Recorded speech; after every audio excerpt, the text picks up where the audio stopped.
Bismillahirrahmanirrahim. C'est un cours de SVT pour les premières années collège. C'est la partie B des instructions officielles du programme de la première année collège. Ça porte sur les phénomènes géologiques externes. C'est le chapitre 1, étude de la carte topographique. Objectif de la séance: l'utilisation de la carte topographique. Le titre de la séance: apprendre à lire une carte topographique.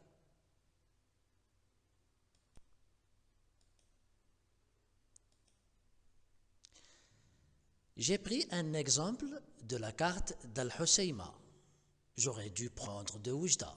Seulement celle d'Al-Hoceima, j'ai trouvé des éléments très visibles qui peuvent nous aider à bien comprendre des choses. La carte topographique de Oujda, on va la voir en classe, Inch'Allah. Ça, c'est une carte topographique. Topographique, pourquoi? Parce que sur cette carte, on montre la topographie. Nubrizu at-Tadaris. Comment on montre la topographie? C'est un cours à part qu'on va voir dans les semaines prochaines. Dans une carte, la première des choses, c'est que on doit montrer la flèche du nord de la carte. C'est obligatoire. Aussi, il doit y avoir la clé. C'est une fenêtre d'information formée de symboles, des traits, des éléments qui vont nous aider à mieux comprendre la carte. Et il y a aussi l'échelle de la carte. Ici, vous avez une échelle sous forme de trait.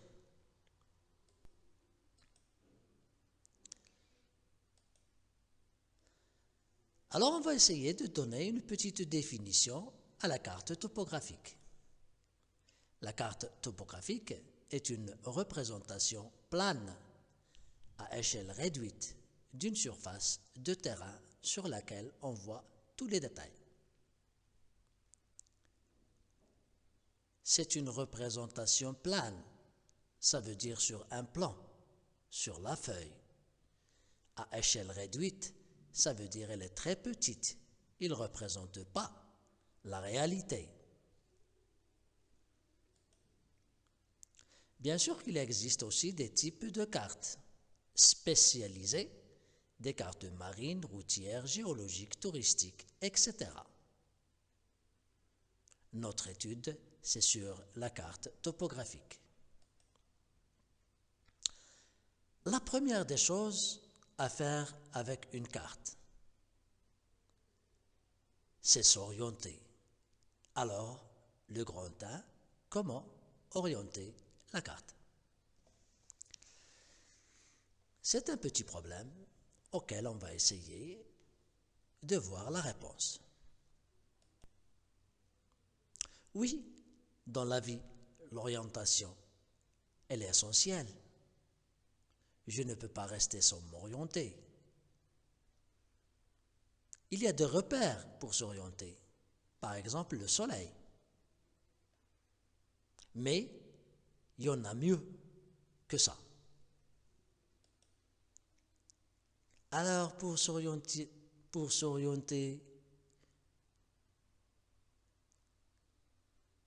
il faut une boussole. Oui, une boussole. Regardez la boussole. Le petit instrument d'orientation. Et voilà la boussole. Ça nous sert à s'orienter grâce a une aiguille aimantée. Aqrab Mumagnat. Là, vous avez les points cardinaux, le nord, le sud, l'est et l'ouest. Ce sont des points cardinaux. Eh bien, la boussole, l'aiguille de la boussole, elle est toujours orientée vers le nord de la planète, vers le pôle nord.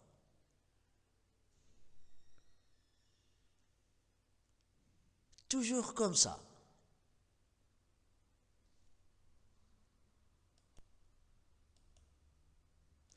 Alors la boussole, il y a les 4 points cardinaux, le nord, le sud, l'est et l'ouest.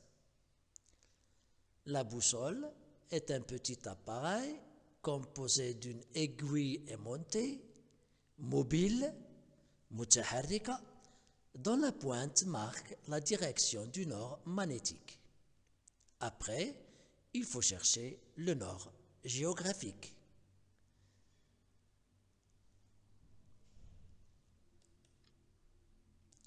Ça, c'est l'aiguille aimantée. Et ça ne montre que le nord magnétique.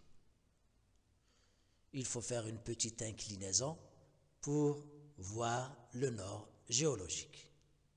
À peu près 5 degrés à droite. Je vais vous expliquer ça pratiquement dans la classe, Inch'Allah. Là, vous avez, on montre sur le globe terrestre le pôle nord géographique et le pôle nord magnétique. Regardez qu'entre les deux, il y a un angle.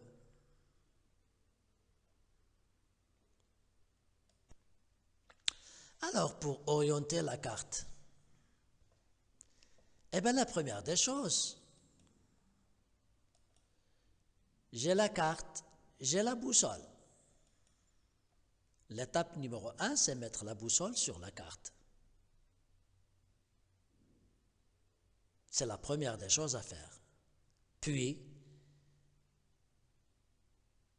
suivre les étapes suivantes. Il faut bien repérer le nord de la boussole. C'est le côté rouge de l'aiguille. Puis repérer le nord magnétique de la carte.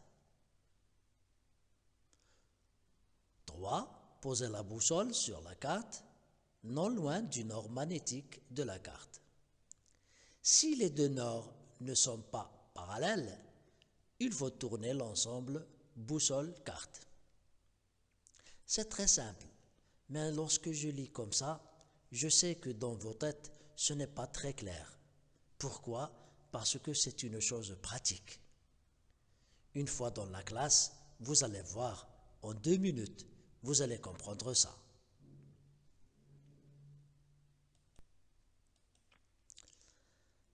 Bien, alors toujours, pour s'orienter, c'est la carte. Là, j'ai un chercheur, un géologue, qui essaie de s'orienter. Alors, qu'est-ce qu'il faut retenir dans l'orientation?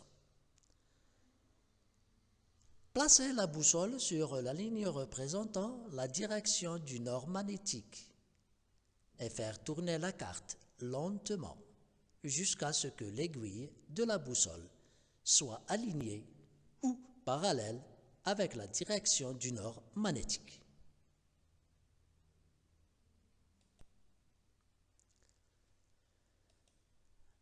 Bien, on passe au grand de l'échelle.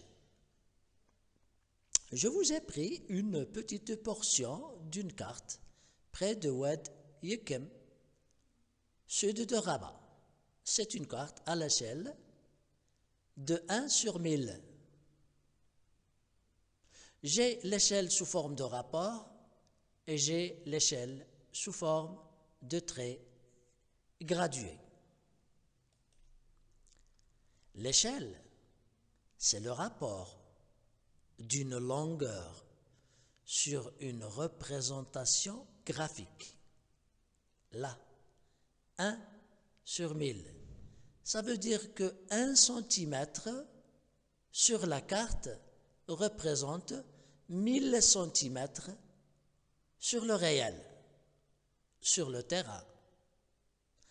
1 centimètre sur la carte représente 1000 centimètres sur le terrain. Je peux le représenter sous forme de rapport ou bien sous forme de trait. Alors l'échelle, c'est le rapport d'une longueur sur une représentation graphique.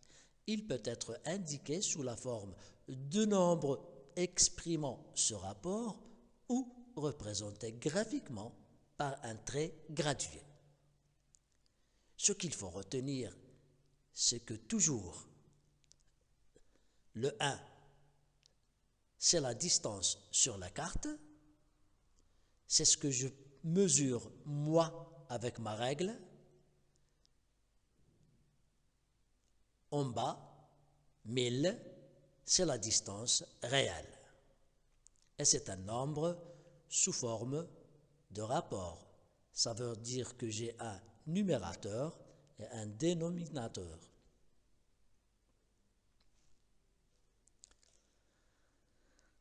Alors on passe à un petit exercice d'application, ça va nous éclaircir.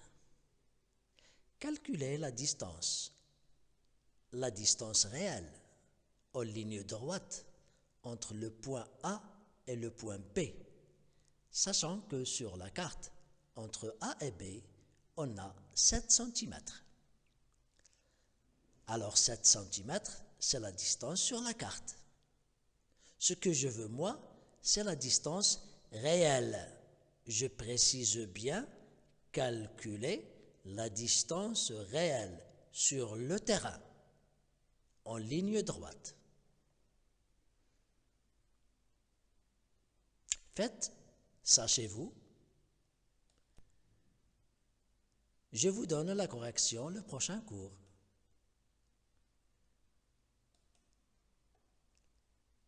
Merci à vous et merci Collège Salam. À bientôt.